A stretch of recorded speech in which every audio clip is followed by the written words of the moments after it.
రామానుజదయా పాత్రం జ్ఞాన వైరాగ్య భూషణం శ్రీమద్వేంకటనాథార్యం వందే వేదాంత దేశికం. జయ జయ శ్రీదర్శన శ్రీమతే నిగమాంత మహాదేశికాయ నమః. నాల్పాకం డాక్టర్ శ్రీ ఉవే వాసుదేవాచార్య స్వామి యొక్క తమిళ ఉపన్యాసం నుంచి తెలుగు అనువాదము వేదాంత దేశీయుల యొక్క నిర్వహణ. ఈరోజు 11వ ఉపన్యాసం. మనం తెలియకుండా చేసిన తప్పులు, దాని గురించి. ఏ పని చేసినా, ఏ కర్మ చేసినా మనం జాగ్రత్తగా అపచారం లేకుండా చేయాలనుకుంటాం.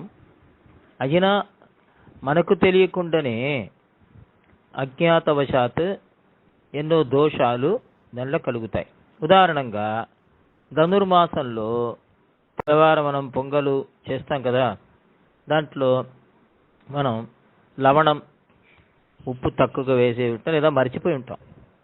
అయితే ఆ ఉప్పు లేకుండా, లవణం లేకుండా మామి మన ఇంట్లో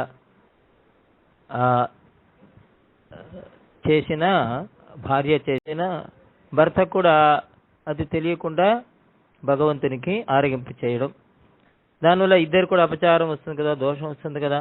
ఇది చిన్న దోషమే, కావాలని చేయలేదు. అది భగవంతుడు దాన్ని చూడడట. కొన్ని సమయంలో పెద్ద పెద్ద దోషంగా వస్తుంది. అంటే మనం కాళ్ళు చాపుకొని కూర్చుంటాం లేదా పడుకొని ఉంటాం. ఆ సమయంలో ఏదో ఒక భాగవతులు మన ఎదురుగా వెళ్ళారనుకోండి, అయితే భాగవతుని చూసి లేవకుండా ఉండడం ఒకటి, కూర్చోవడం ఒకటి, కాళ్ళు చాపుకొని కూర్చోవడం ఒకటి, దానిపైన అది ఒక పెద్ద అపచారం అయిపోతుంది. అది పెద్ద అపచారంగా మనకు అది దోషం వస్తుంది. తెలిసి చేయలేదు, అయినా దోషం వచ్చేస్తుంది కదా. దీనికన్నీ ఏం పరిహారం?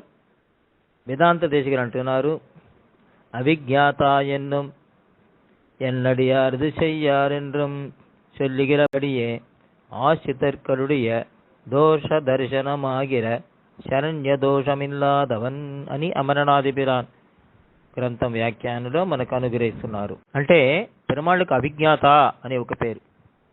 అవిజ్ఞాత సహస్రాంశుల విధాత లక్షణ. అవిజ్ఞాత అంటే ఏమి తెలియనివాడు, జ్ఞానం లేనివాడు అని అర్థం. అదేంటండి, పెరుమాళ్ళకి జ్ఞానం లేదంటే ఎలా ఉంటుంది? బాగుంటుందా? వినడానికే బాగుంటుంది, అసఖ్యంగా ఉందే. వాడు సర్వజ్ఞుడు కదా అంటే వేదాంత దేశం అంటున్నాడు ఇక్కడ నిర్వహణ జ్ఞానం లేదు అని చెప్పబడి ఉన్నది. ఏ జ్ఞానం లేదు?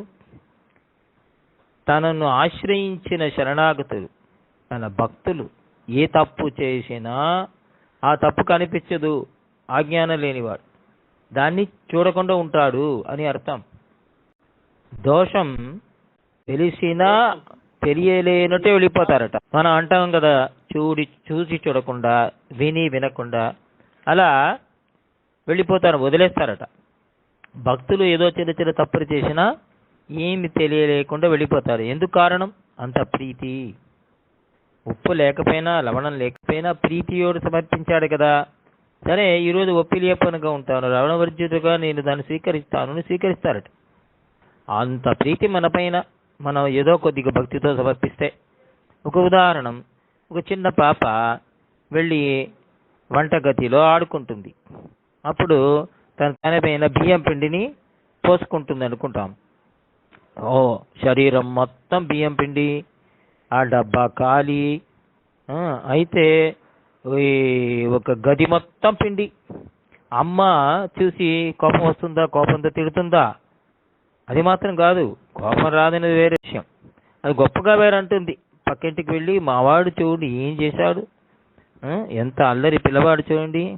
పిల్లాడు వంటగదికి వెళ్ళి ఆ డబ్బాని తీసి తన పైన వేసుకొని మొత్తం బియ్యం పిండి కింద మొత్తం, అయ్యో ఎందుకు అడుగుతున్నారు అని గొప్పగా వేరంటున్నారు కదా. ఎందుకు? ప్రీతి. తన బిడ్డ పైన ప్రీతి, పాప పైన ప్రీతి, శిశువు పైన ప్రీతి. అదే పక్కింటి శిశు పైన అంత ప్రీతి ఉంటుందా? ఏదో వెళ్ళాడు వచ్చాడు అంటారు కానీ దోషం కూడా అనవచ్చు, అది సంతోషంగా అంటారని చెప్పలేము. కానీ తన శిశు పైన, తన బిడ్డ పైన ప్రీతి కాబట్టి దోషాన్ని పెద్దగా చెప్పదు. అలాగే భగవంతుడికి తన భక్తుడి పైన చాలా ప్రీతి ఉన్నది కావున, స్నేహం ఉన్నది కావున, వాత్సల్యం ఉన్నది కావున అయితే వీళ్ళు చిన్న చిన్న తప్పులు చేసినా అది భగవంతుడు మనసులో తీసుకోడు అని తాత్పర్యం అంటున్నారు. ఇదే తాత్పర్యం. పెరియాడారు ఒక ఆశ్చర్య వాదన అంటున్నారు. தன்னடியா தெருத்தகத்து தாமரையாளாகிரும் ஜுதகுரைக்கமேல் என்னடியார் இது செய்யார் செய்தாரே நன்று செய்தார் என்பர் போலும் மன்னிட விபீஷணர் காமதில்லங்கை திசை நோக்கியே மலர்கண் வைத்த என்னுடைய తిరువరంగర్కండ్రియం మற்றొకరికాళ. ఈ పాసనాన్ని వేదాంత దిశ ఉదాహరిస్తున్నారు చక్కగా. అంటే తన భక్తుల గురించి ఎవరు ఏం దోషం చెప్పినా భగవంతుడు దాన్ని మనసులో తీసుకోడట. తామరయాళాగిలం పెరియ పిరాటియార్ మహాలక్ష్మి కూడా వీడు ఈ తప్పు చేశారండి అంటే భగవంతుడి చెవిలో వేసుకోడు. ఎన్నడియార్ అది చెయ్య, నా భక్తులు అలా చెయ్యడు, అయినా ఏదో తెలియకుండా చేసి ఉంటాడులే అంతే అని వదిలేస్తాడు. అంటే మహాలక్ష్మి దగ్గరే చేయదారే నన్ను చేయదారు ఎన్బరు పోలు అంటే ఏమర్థం? సరే చేశాడు కదా నేను చూశాను అంటే సరేలే చేశాడు, అదేంటి పెద్ద విషయం, దాన్ని పెద్దగా తీసుకోవద్దు అని ఇస్తారట. అంటే ఏదో తెలియకుంటే చేసేశాడు, దాన్ని పెద్దగా తీసుకోవాల్సిన అవసరం లేదు, వాడిని దిద్దుకుంటాంలే, వాడికి మంచి బుద్ధి ఇచ్చి వాడికి మనం తెలియజేస్తాం అని అర్థమే కానీ అనుతాపాన్ని చేయించి ప్రాయశ్చిత్తం కూడా చేయిస్తాం అని అర్థం. లేదా చిన్న చిన్న దండన కూడా ఇచ్చి వదిలేస్తానే కానీ దాన్ని పెద్దగా దాన్ని ఎన్నుకోడు. నా భక్తుడు అలా చేశాడు, వాడిని వదలను, వాడు నా భక్తుడే కాదు, వాడిని నాశనం చేస్తానని ఆ ఒక వైరంతో వాడిని భగవంతుడు దండించాడు. భక్తుడి పైన ప్రీతి ఏదో ఒక రీతితో వాడిని అనుగ్రహం చేస్తూ ఉంటాడే కానీ ఏదో ఒక కారణాన్ని పెట్టి వాళ్ళని దూరంగా వాళ్ళని నొక్కడు అని మనసులో కూడా అనుకోడు ద్వేషం భావంతో. ఇవన్నీ పెద్ద విషయం కాదు. ఎన్నడియారదు ఇది పెద్ద విషయమే కాదంటాడట. ఎన్నడియారదు செய்தாரே நன்று செய்தார் என்பர் పోலும். పోலும் అంటే ఆ పదాన్ని వేదాంత అంటున్నారు.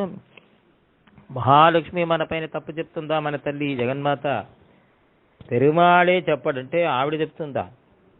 ఏం విషయం అంటే ఒకవేళ చెప్పినా వీడు వినడట, పెరుమాళ ఒప్పుకోరట. ఎందుకు అంటే సాధారణంగా తల్లి చెప్తే జగన్మాత వీడు వింటాడు. అయితే ఎందుకంటే ఆవిడ కదా పురుషకారం, మహాలక్ష్మి కదా పురుషకారం. అయితే ఒకప్పుడు ఏదో ఒక సమయం లక్ష్మియే మన పైన తప్పు చెప్తే భగవంతుడు వినడట. ఇది అలా ఒక కల్పనతో పెరియాళ్వారు అంటున్నారు భాషణల్లో. అంత ప్రీతి భక్తుల పైన అని అర్థమే. ఒక ఉదాహరణ అంటున్నారు ఆళ్వార్. అంటే దక్షిణ దిక్కు ఎందుకు భగవంతుడు చూస్తున్నాడు? తెందిశ ఇలంగై నోకి. సాధారణంగా దక్షిణ దిక్కు అనేది ఉత్తమంగా తీసుకోవాలి కదండి. తూర్పు లేదా ఉత్తర దిక్కే మనకు విశేషంగా తీసుకుంటాం. ఎక్కడైనా చాలా దివ్య దేశంలో ఇలాగే ఉంటాడు పరమాత్మ. పూర్వ దిక్కు లేదా ఉత్తర దిక్కులోనే చూస్తూ ఉంటాడు. రంగనాథుడు మాత్రం ఎందుకు అలా ఉన్నాడు? మన్నుడి విభీషణుడి చూస్తూ పడుకున్నానంట. నువ్వు ఎక్కడ ఉన్నావో నిన్నే చూస్తూ ఉంటాను అని ప్రేమతో విభీషణుడు చూస్తూ ఉన్నాడు. అలా భక్తితో అంత ప్రీతితో రంగనాథుడు ఉన్నాడు. ఇటువంటి భగవంతుని వదిలిపెట్టి వేరే దేవుని దగ్గర ఎవరైనా వెళుతారా? ఎన్నడియ తిరువరంగర్ కండ్రియం మற்றொருவர் కాళావరి అని ఆళ్వారు అంటున్నాడు. வேதாந்த நிறுவன ஆசிரித தோஷங்களை காணான் என்றது காணுவதுவும் இவர்களின் దోషத்தை కడికైకి ఉరుపాం ఎన్గిరబడి. అంటే తెలియకుండా తప్పు చేస్తే పెరుమాళ్ క్షమించేస్తాడు ఎలాగైనా. తెలిసి తప్పు చేస్తే అప్పుడు భగవంతుడు ఆ పరిహారాన్ని మనమే చేసేటట్టు చేసి పశ్చాత్తాపంతో మనకు అనుగ్రహించి మన దోషాన్ని ఎలాగో దాని ప్రాయశ్చిత్తం తీరుస్తాడు. ఇదే కారణంగా దోషాన్ని చూస్తే మనని వదిలిపెట్టడు ఏ సమయంలో కూడా. అలా అది మాత్రం కాదు, ఇంకా భక్తి ఇంకా వృద్ధి అయ్యేటట్టు మనకు అనుగ్రహిస్తాడు. ఎన్నో తప్పులు వస్తాయి జీవితంలో, అజ్ఞానాత్ జ్ఞానాత్, తెలిసి తెలియకుండా.